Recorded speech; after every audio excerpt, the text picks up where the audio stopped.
The Trump administration didn't just generate controversy. It sparked a wave of concern that continues to ripple through conversations about race, power, and the future of American democracy. Over recent years, a series of actions has left critics asking whether there is a deeper pattern at play. Decisions involving figures like Lisa Cook and Kamala Harris, along with the deployment of the National Guard to cities led by black mayors and home to large African American populations, have fueled intense debate.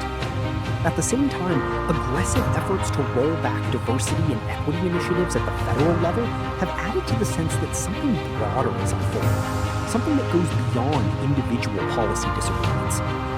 But here's where the conversation becomes even more striking. For many observers, this is not just about race in isolation. It's about how race intersects with power and how both can be used strategically. In this view, the issue isn't limited to prejudice or rhetoric. Instead, it reflects a calculated approach to governance, where certain policies may serve a larger goal, consolidating authority, reshaping institutions, and redefining who benefits from the system and who does not. That's what makes this moment feel so consequential. Because when political decisions begin to affect not only policy outcomes, but also the structure of rights and protections, the stakes become far greater. The impact on black communities is immediate and deeply personal, touching everything from representation to public safety to economic opportunity.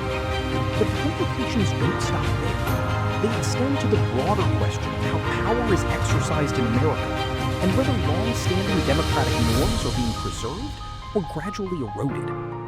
This is where the urgency comes into focus. If these actions are part of a larger strategy, as critics argue, then the issue is not simply about political disagreement, it's about direction.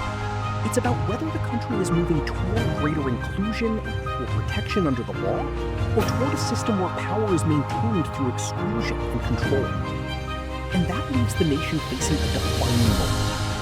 Because the outcome of this tension between authority and accountability, between ideology and equality, will shape more than just headlines.